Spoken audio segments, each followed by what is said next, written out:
Hello and welcome to the Mental Health Gaming Podcast. This will be episode 1, hopefully of a long series of podcasts. My name's Bradley, and some of you may remember me from my days of GameStyle and also being a regular guest on the Pluscast.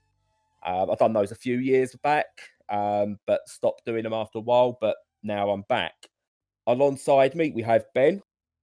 Hello. And Stu. Hey up. Both gonna say more than what they said on their intros, I'm sure. So just a quick bit of a background as to why I am doing podcasting again. I've suffered with my mental health for many years. And only recently in the past, say 2 to 3 years, have I been able to talk about it. Has it become acceptable to talk about it, really? Especially for men. And gaming has always been a massive outlet for me. There's an article on the site, and I'll link to it in the notes for this podcast, where gaming actually stopped me from doing something completely immoral and wrong while I was at school. And it's always been there for me, even in my darkest moments. And what I think gaming does, and when you look around the gaming world, you'll see a huge amount of talk going on about games and the culture surrounding games. And I think it becomes a very good central focus point for us to talk about our mental health as well, but not just focus on the mental health, because sometimes I think the issue is people just focus on the one thing rather than what surrounds it and what benefits it, what negative impacts there are. And that becomes, I think, an issue. It becomes draining to listen to. So what this podcast will be, we'll touch on mental health aspects. We'll even just chat games, and sometimes we'll merge the two. So with that in mind, we are going to start off with games. We're going to start off with a bit more lighthearted rather than going into heavy. So we'll do the traditional thing. Gentlemen, what you've been playing? I've been getting back into Injustice 2. I finished Days Gone just before Christmas, and I was looking for a kind of just pick up and play kind of quite disposable game. I've had Injustice for a little while, and I liked it when I loaded it up, but I didn't really.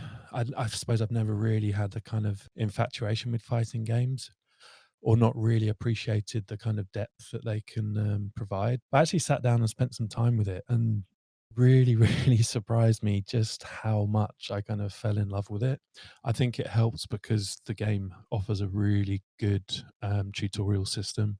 For someone like me I've been playing games since the late 80s, but I'm not particularly good at any kind of genre, or certainly not fighting games. So to have that tutorial to kind of guide me through, yeah, it was I suddenly really started to discover that actually there's a lot of layers to the game, and just trying to learn even the simple combos, etc. And sort of developing a fighting styles. I was getting quite addicted to it. And I think with fighting games, actually, and it's something I've never been able to get into them properly ever since I discovered I'm not as good as I thought I was. I grew up probably like many people playing Street Fighter, um, round a friend's house and beating them. They beat me. You spam the buttons a few times, you get a few wins, and you think you're really good at it. And then as soon as they went online, you realised how bad you are And at fighting absolutely, games. that's definitely the case with this. Like I totally spam buttons, or I was spamming, but with Injustice, it's really quite in depth, the tutorial, to the point where if you've never played a fighting game before, I think you would come away.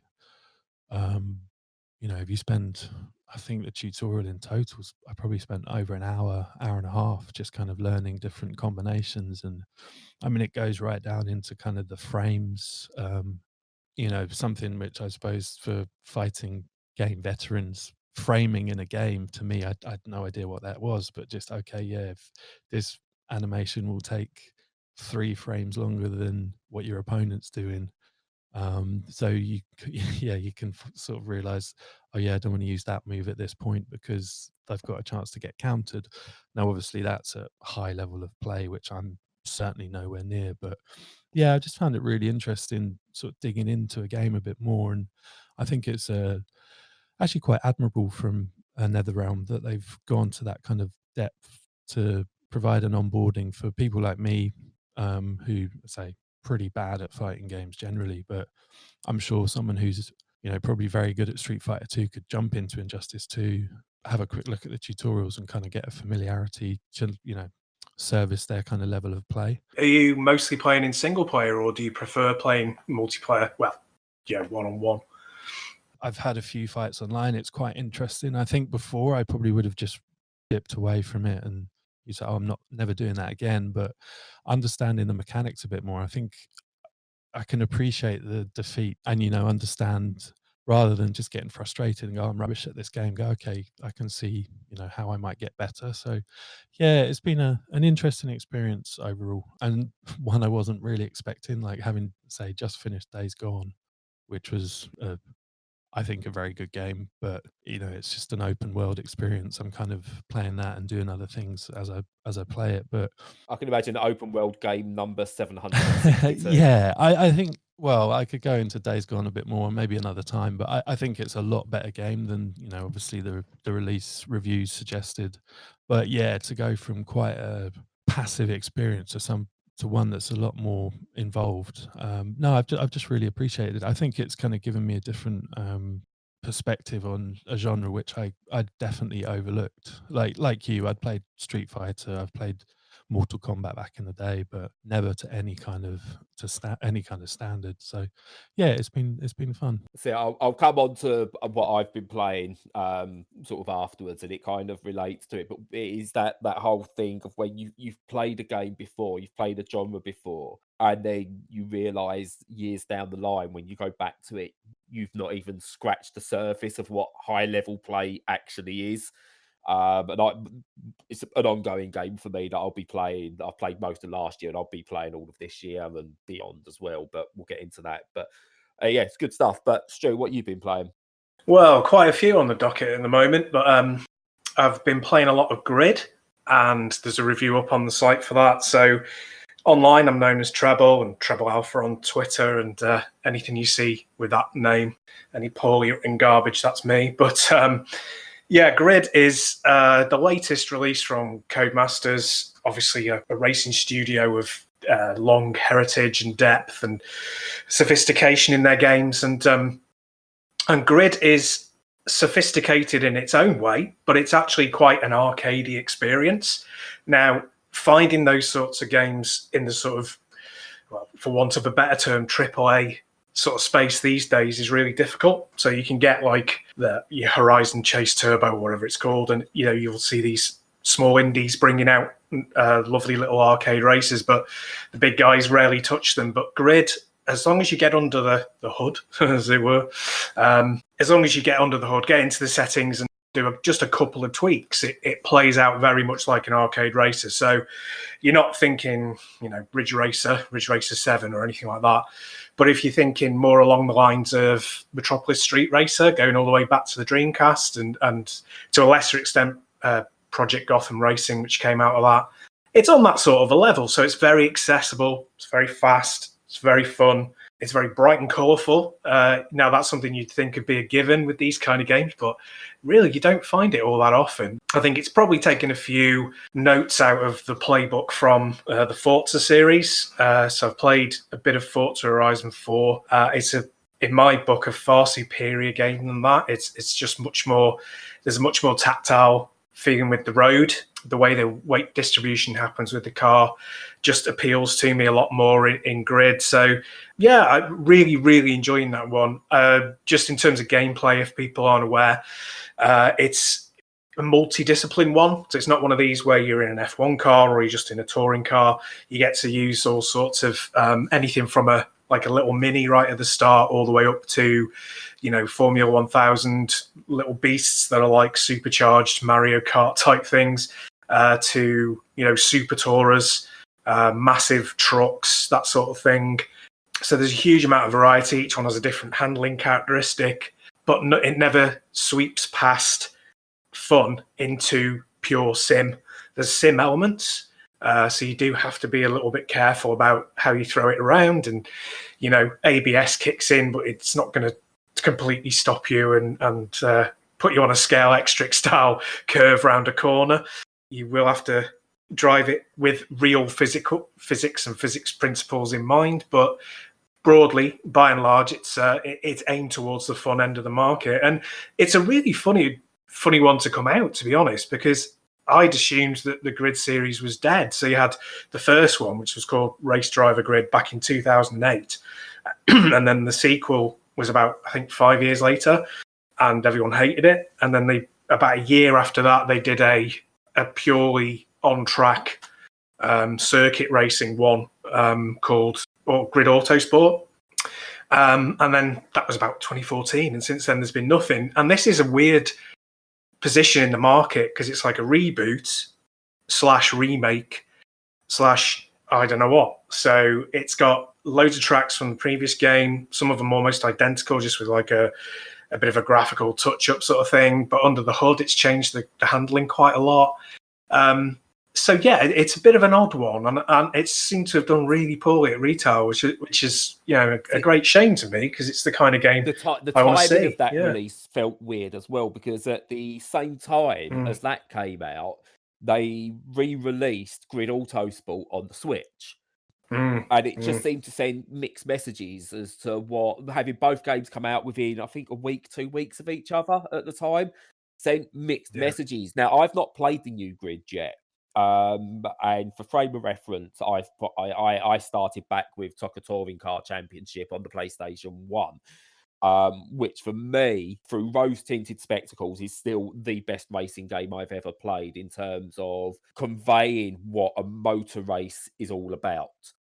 And then obviously that progressed through Toka 2 Touring Cars, Toka World Championship, and then into the Race Driver Series, into Grid. And one thing it always did was it conveyed that sense of racing and speed better than the realistic Sims ever did, because obviously they were simulations. So you wasn't getting the speed aspect or the danger of having all the other cars fighting for position. It was all about keeping your car on the track.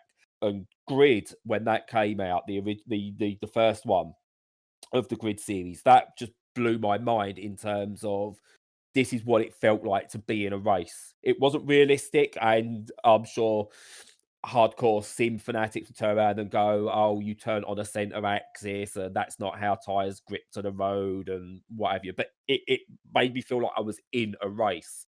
And then, as you said, Grid 2 was just poor.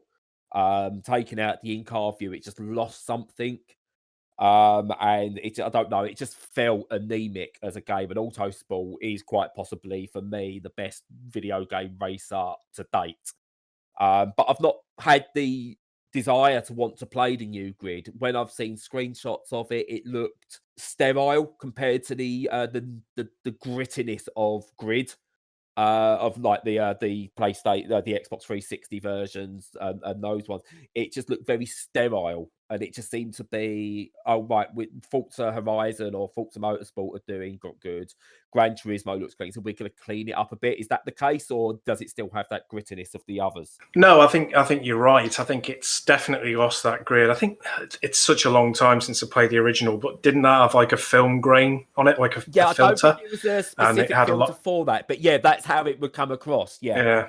And it was there was a lot of bloom. It was very kind of, I think it was of the time, and aesthetically I quite liked that. But in this one, you're exactly right. It's cleaned up, it's brighter, it's kind of gone in a shiny, that kind of shiny arcade direction, and that look won't be for everyone. So I think you're probably right in terms of them releasing, having the mixed signals, the mixed messaging of releasing a different title, but with a similar nomenclature at the same time, has thrown people off, and it doesn't look like the original. And it's like, well, where does this sit?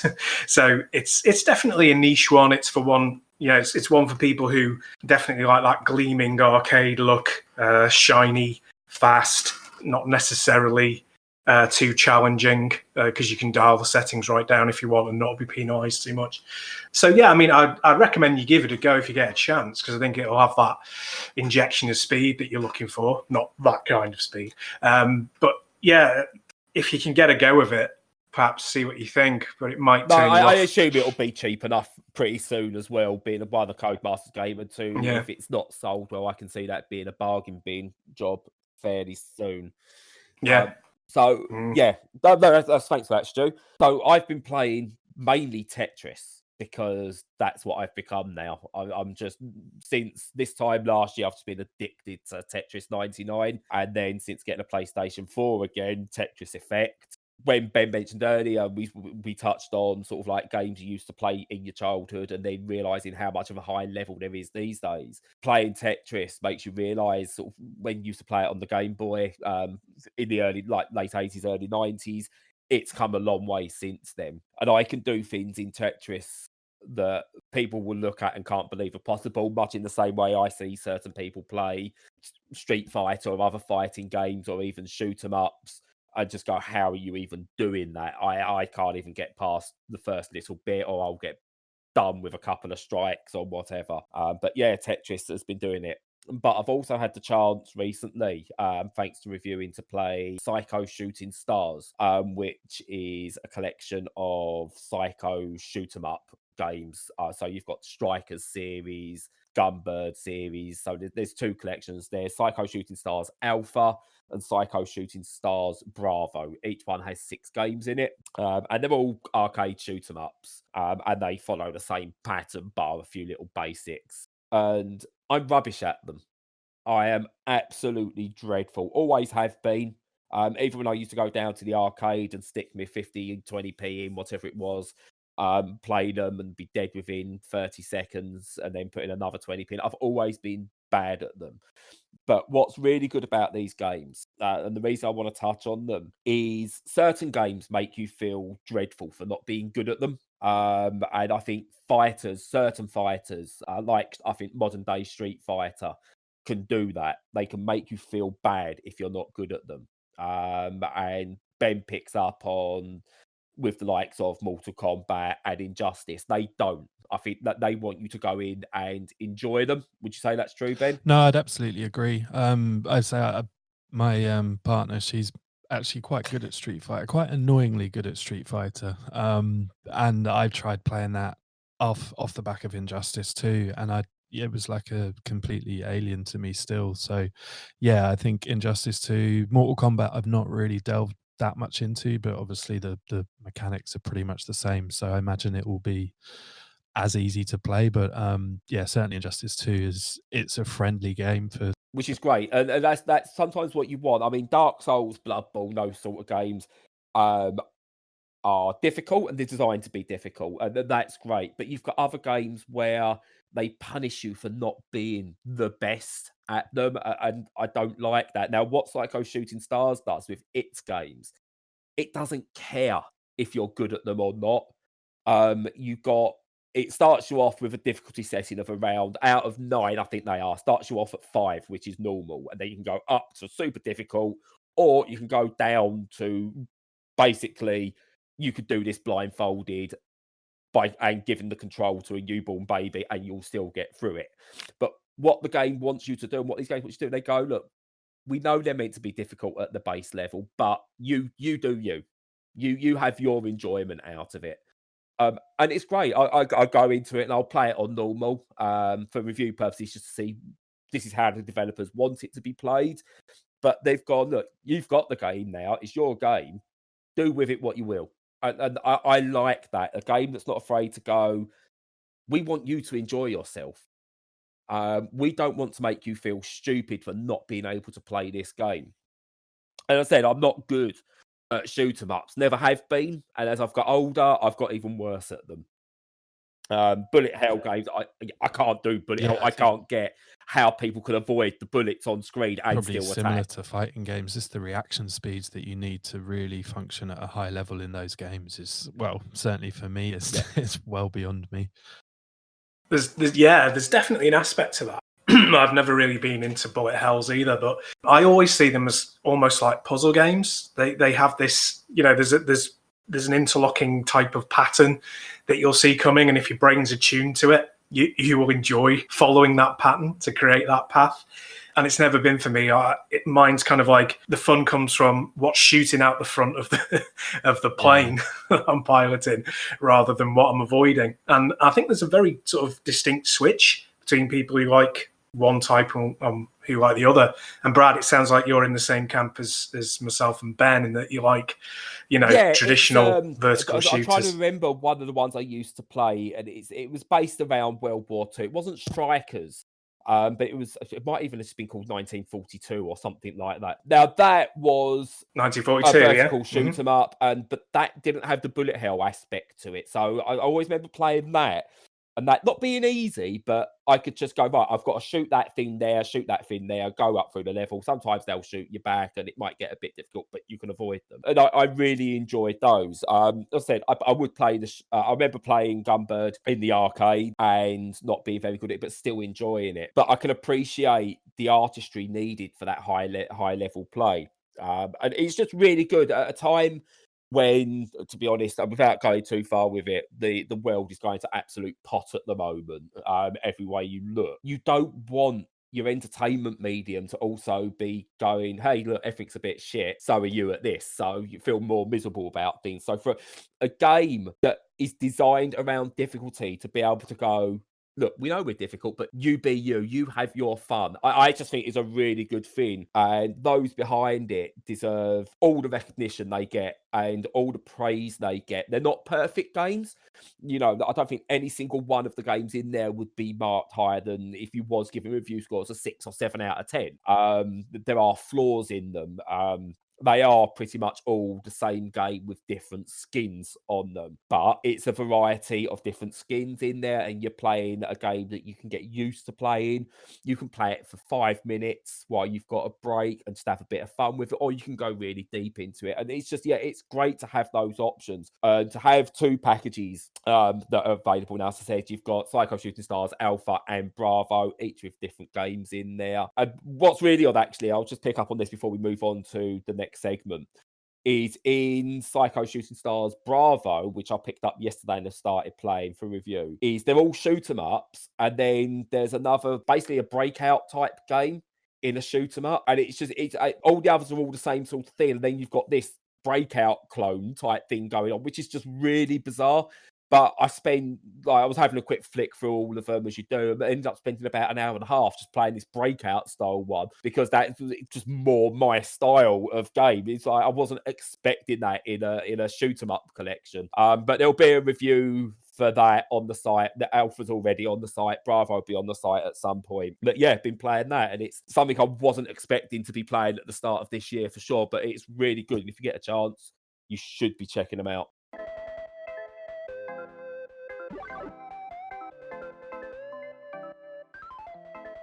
So obviously we said this is a mental health gaming podcast as well, and we want to talk about the various different aspects of mental health. And I don't just mean going to the point of depression and suicidal thoughts and anxiety and all that kind of thing, but the everyday stuff there is as well. One of the things that hit me really recently was the idea of freedom. And I don't mean freedom as in the way the Americans look at, the whole freedom aspect, and how it's been trying to take away from them, but your everyday freedom. I work from home, and I've actually worked out recently that having the freedom of, look, here's a bunch of tasks, just do them as and when you can and get them to me. You make your own work, and having a lot of free time is actually dangerous for me. I'd actually prefer these days, I think I'd have much preferred it also looking back, have a daily structure to be given, right, I need you to do this today. And here's your instructions. You go for something to eat at 1 o'clock. You can stop working at 5 o'clock and all things like that. Now, it may seem like a regimented thing, but there's a comfort in that I don't think you get when you're left to your own devices. When I'm left to my own devices, I can put things off. I can sit there and go, this thing's due later this week. I'll spend today playing on the Switch. Or, do you know what? I'll go to town and I'll go and get a coffee. And doing those different things and just having that freedom, I think can have sometimes a negative effect on your mental health. Now, I don't know if that's just me, whether I'm just odd in that, or whether that's something either of you guys have noticed when it comes to, I suppose, work-life balance or anything Definitely like the that. last year, that's something I can relate to. I mean, I was made redundant last April, but since then, yeah, I've obviously not been in an office since April last year, and really noticed how a lack of structure has affected me. You know, I was sitting at home, like you say, that temptation to do things which are probably pretty unproductive. That temptation is so high. So that freedom, people probably listening would be like, "Oh, that'd be amazing! You don't have to go to the office. You've got your redundancy money. You can do all the things that you wanted to do." Personally, I like drawing. I like doing a bit of writing, and I thought, "Oh, brilliant! I'll have all this time to do these things and sort of chase these creative pursuits that I've wanted to do, and I just haven't done because I've blamed having to go to work and not having enough time to do them." Having all the time in the world is it's lovely to a point, but I think it definitely it requires a fair amount of discipline within someone to actually utilize that time properly. Yeah, I'd imagine this is where I'll probably get called out for making the comparison. It's just not the same, but it almost gives me appreciation when you've heard of someone who's been in prison for, say, 20 years, and they come out and they cannot adjust. They've been so used to having a structure, and I think structure is a good thing. And again, I think it's the same with veterans, when they've come out of the military, is that struggle of being able to make decisions for yourself. And I don't mean your every day-to-day decision of, I need to go to a toilet, or am I allowed to say this thing, or freedom of speech, or anything like that. I'm not talking about that, but that freedom of just, you can do what you want. That's a very difficult thing to do, and I actually hate having that freedom of being able to do what I want. I want someone to come at me at the beginning of the day and go, "Right, Brad, you've got to do this by then, this by then, this by then. You can take your break then this has to be done. That's your day." I think that offers me more freedom and more ways of being mentally creative than actually having outright freedom does. But I'm hoping I'm sort of like conveying that in the right way. Yeah, I think there's obviously always a push-pull between sort of freedom and motivation. And there's a difference between, as you say, sort of having a structure that's imposed on you and then it's suddenly being taken away. So I'm in a slightly different situation because I can work from home, but it's still, I'm not looking for work because, obviously employed currently. And I still have all of my tasks to complete. So when I'm at home, I still have those tasks. It's just the difference is that I can structure my day around how I want to do them. So theoretically, I could get up at 5 a.m., fit and do everything that was on my list to complete by 6 a.m. and then just reply whenever people were badgering me. Or I could leave it till late afternoon and do it then and just make sure that I fit in my meetings in between. And, in those sorts of terms, it's kind of it's not the same as being in the office because obviously that's extremely structured and you're bumping into people all the time and you have to both physically and mentally adapt to the rhythm of that environment, and you don't have that stricture when you're at home. But at the same time, you still got the same goals, you still got to achieve the same things. It's just the freedom to do them however you want. And when you're talking about whether freedom is a good thing, I would say empty space can just be, unfortunately, can just be turned into wasted space, as you guys just said. Whereas true freedom, I think, is having you've been enabled by somebody to do what you want to do, but on your own terms. And yeah, there's a big difference between the two, definitely. Yeah, and it's just really weird. And again, I think another aspect of it is I think the more structured things are for you, the less time you have with yourself. When you've got certain mental health issues, and I think anxiety and depression are the two biggest ones here, when you're left alone with you and your own thoughts, that can be the worst thing. You need to be kept busy, but you that little voice inside when you're suffering tells you that don't do that, it's not worth it. you haven't got to do that, or try and do this instead, or or you're just wasting your time. And whenever you then get that, you've got a direct instruction of someone going, you've got this deadline, it's got to be done in an hour, your focus, all of a sudden that voice gets pushed to the side, and you just go straight in, because if you don't make that deadline, you've let too many people down, and you have this thing where I don't want to let people down. And again, I think, again, for me, that whole structure thing is hugely important. But yeah, it's an interesting thing, the idea of freedom, which we do have. We all have freedom, but I think we always look at the positives of what freedom is. Um, but at the same time, it's not always the most positive thing. And it's really weird. I'm not aiming to get to a definitive point with any of these, and none of these discussions will be a case of we're solving Just to mental jump in health. on that, I think it's important to kind of create that safe space for people to, whether they want to listen or interact, or however they want to digest what you say, what I say, what Stu says, whoever comes on the podcast, whatever they say. I think it's just important to have those discussions out there, and for people to, if they've been feeling a certain way about a certain thing, know that they're not alone in that. I don't know, the point here, I think, freedom, yeah, there's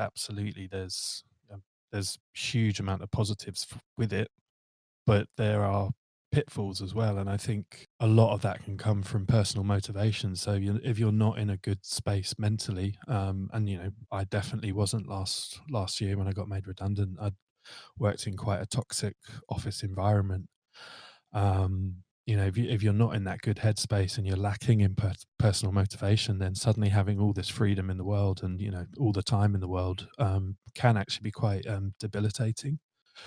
So no, it's an interesting point to bring up, and I think sorry, I've sort of jumped into you there, but I think it's something, whether it's this topic or any other that we eventually get to cover, it's just encouraging people to be open with each other and say, not afraid to stick the neck out and say, actually, what, this thing that a lot of people believe is really positive, it's not always that way.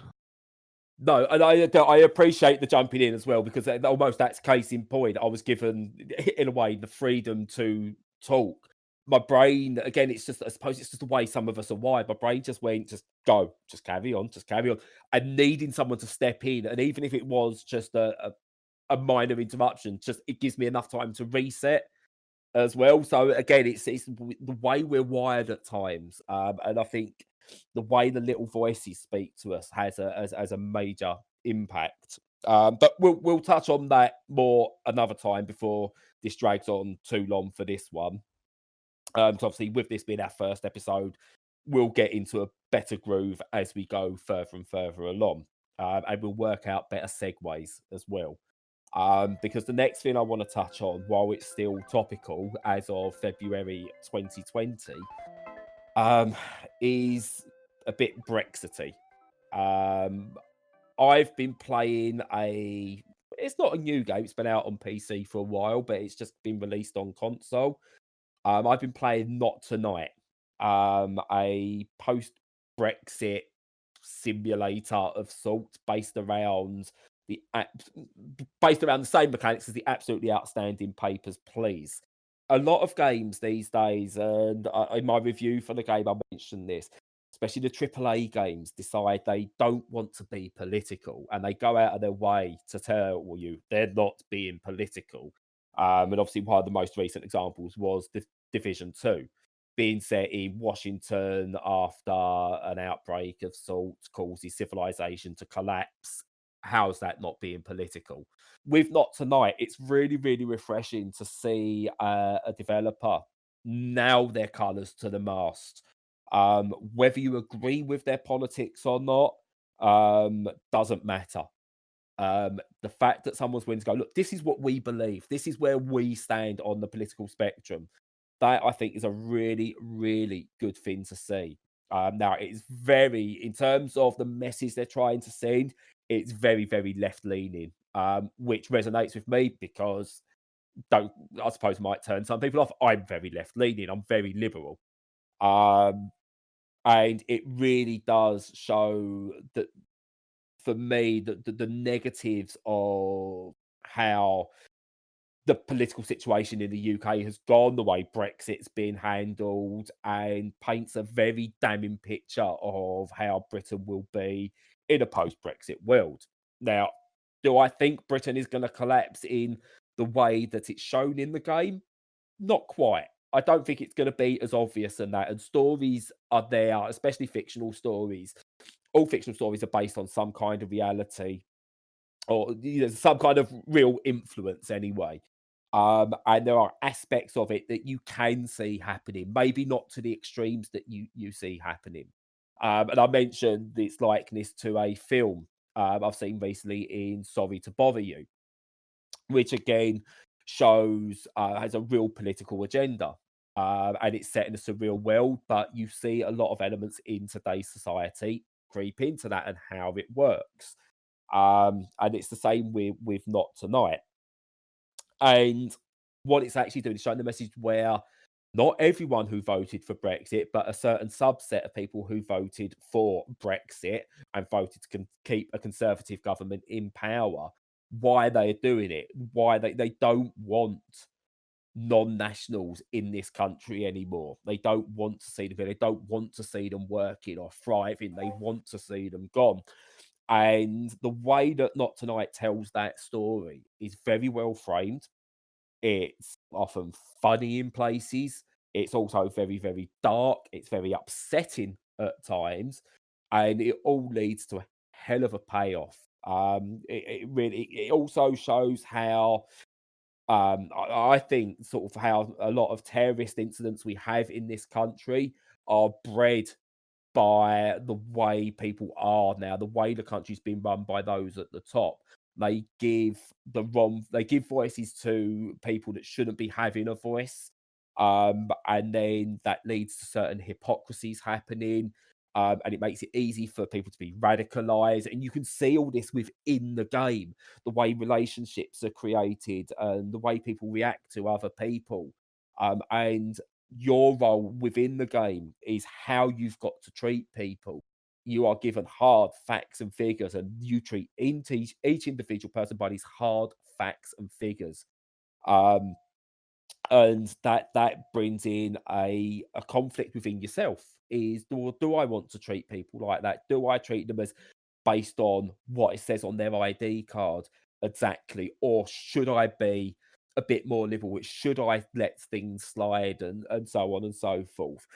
And now, why the mechanics of the game are very much the same as Papers, Please, where you get given a queue of people, you have to check their ID, or in Papers, Please, you check their papers, you look for certain discrepancies to say yes or no. The underlying story that follows that, that fairly different, but again follows some of the same ethics. But the gameplay monotony of that same job day in day out is the same, and how you use that to try and potentially better your life is similar. It's a weird one. I think Papers, Please is the better game. I think Not Tonight translates better to the physical controls on the Switch than Papers, Please did to the physical controls on the Vita. But both send a very powerful message.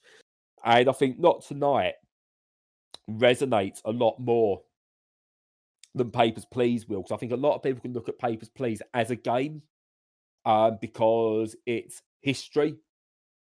And it's based on a fictional place. It's a fictional history, even though the history again is grounded in reality. It's still a fiction.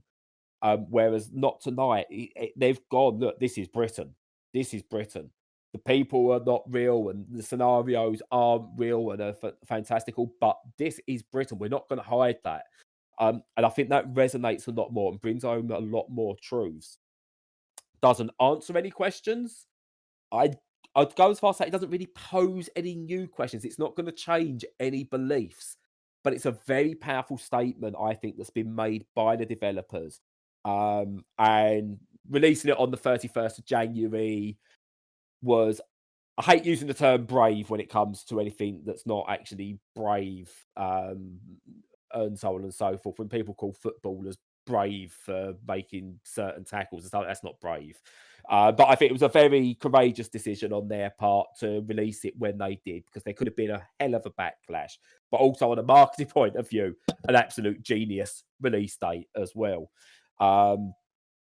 But yeah, it's a game that sort of like is going to stick with me. It's one of those where I'll look back on that in 10 to 20 years' time, and go, yeah, that game said something. It actually said something at a time when people were scared to say the right things, or scared to put their opinion forward unless it was one of the extremes. And even though it's a left-sided game, it's not in the extreme in terms of its message. It's almost left centrist. In terms of the mechanics then, in Papers, Please, it was kind of, you were at a border checkpoint, you reviewed people and you made your decision based on that. So is this similar? Yeah, it's not a border as such. It's set around initially going into pubs and nightclubs and things like that. And you've just got to basically check whether they're old enough, whether their ID has expired and that sort of thing.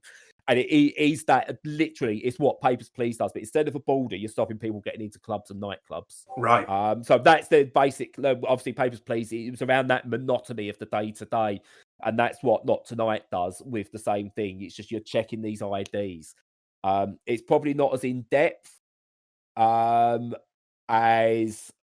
Papers, Please was in terms of what you're checking. But I think that's a good thing as well.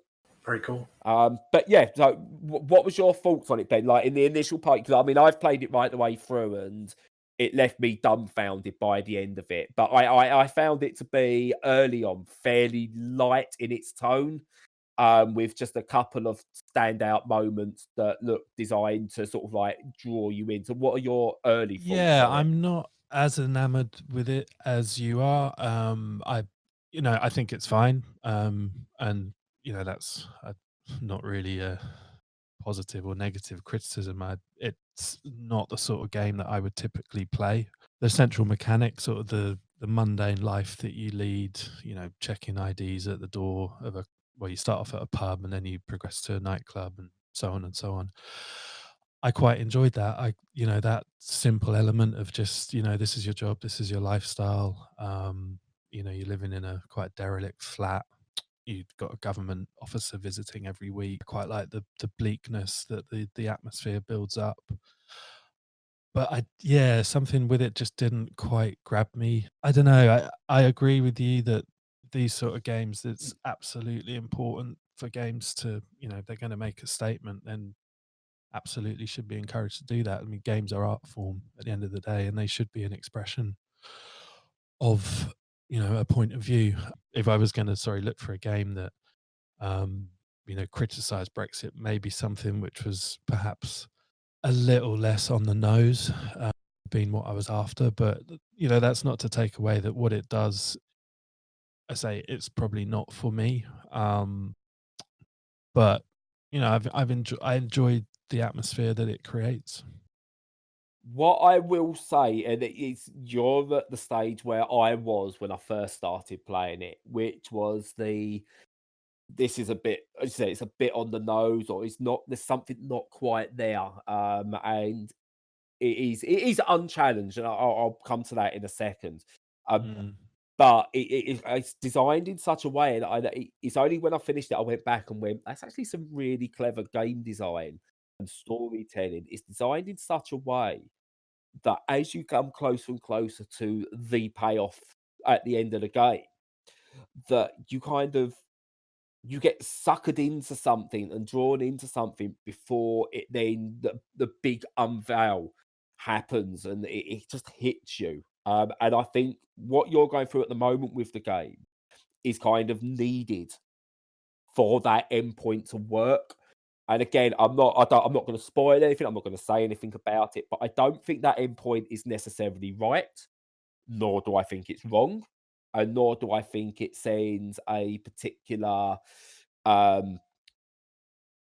end, like specific, like here's a checkpoint on this message. We are hammering this home, but it does raise a few questions at the end. But not to the point where again you're going to be changing any minds, but it's just kind of almost like did we need to get to this point? why did we allow it to get to this point? Which is almost a question of where the country is at the moment. Do we need to allow it to get to this point where, you know, you can't have discussion anymore? You know, you're on one side of the fence or you're on the other. You know, soon as you see someone from the left doing something wrong, people who are more towards the right will turn around and go, "See, you're just as you're a hypocrite. You're allowed it." Well, no, I will condemn people on any side of the spectrum that decide to do something. If it's wrong, they deserve calling out on it. But just because one person has done something doesn't mean it's okay for another person to do something. Because whataboutism is just the worst.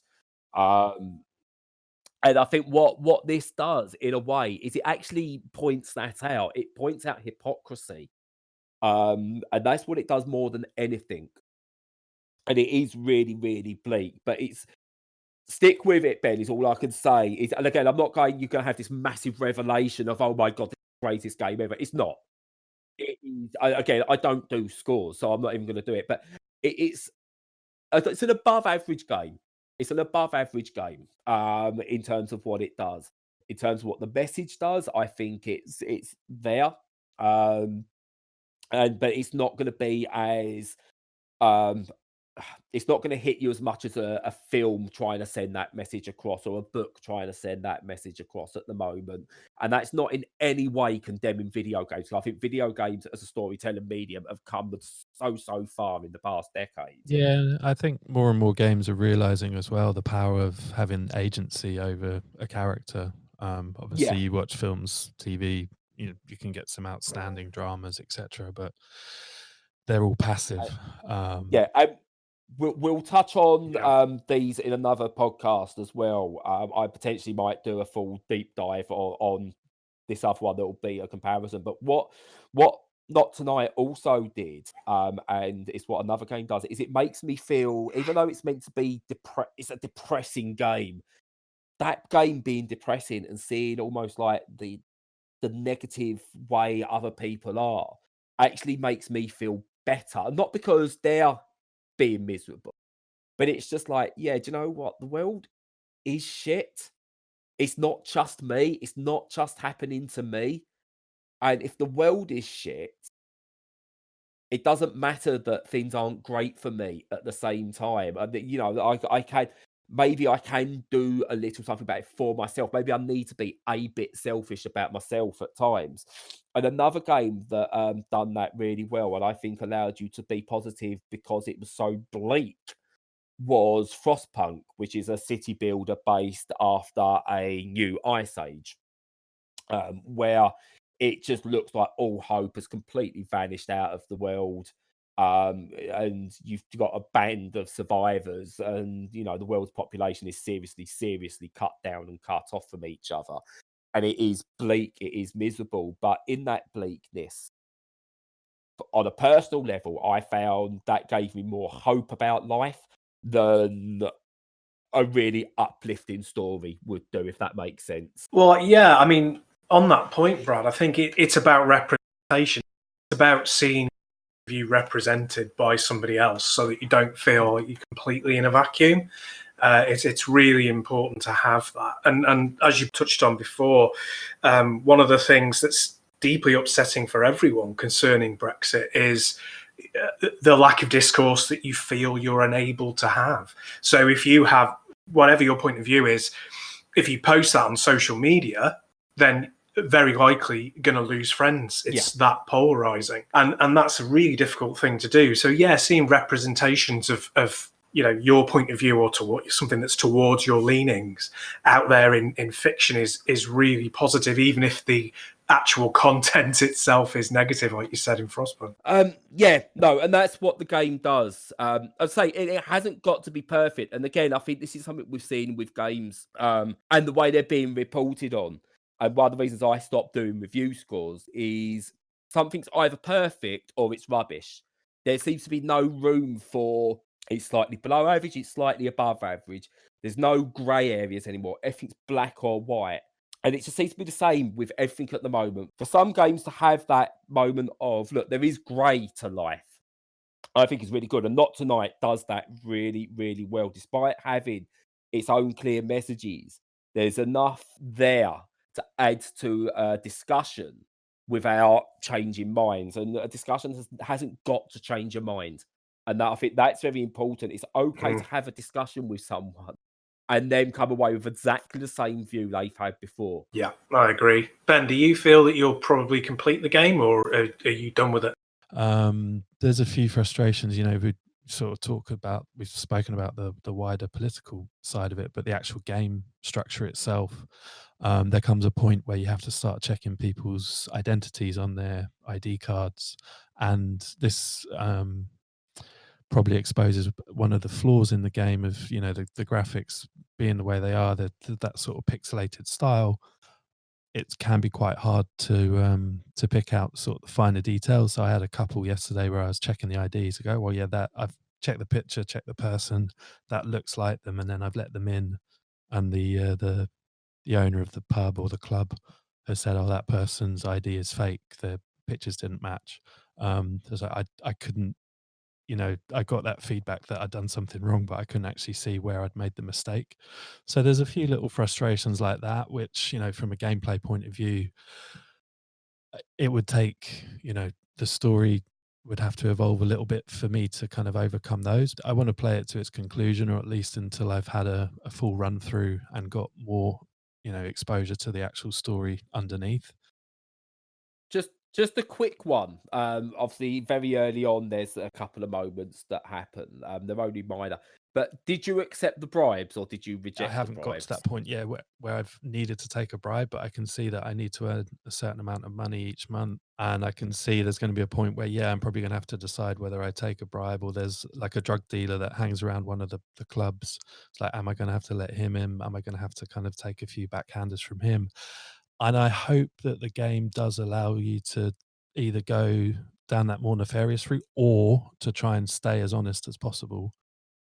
What's really interesting, and the way the setup is initially, I can't remember the guy's, it's called Ferrari or Ferraris, the first guy you see. It's very early Ferris, I think, on. And he just wants to get in. And he offers you, I think, 40 quid or something like that to be able to get in.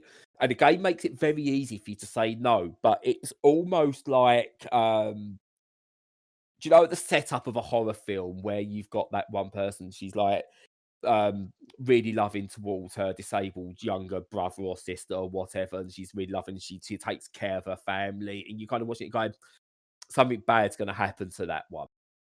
I think in a way what this does, by having that easy to turn down bribe, and where it's really clever, you can almost sense it's telegraphing, right, you turn down that one, let's see how you deal with something later on. It's almost telegraphing that this is just an early example of, you can turn down 40 quid to let someone into a club.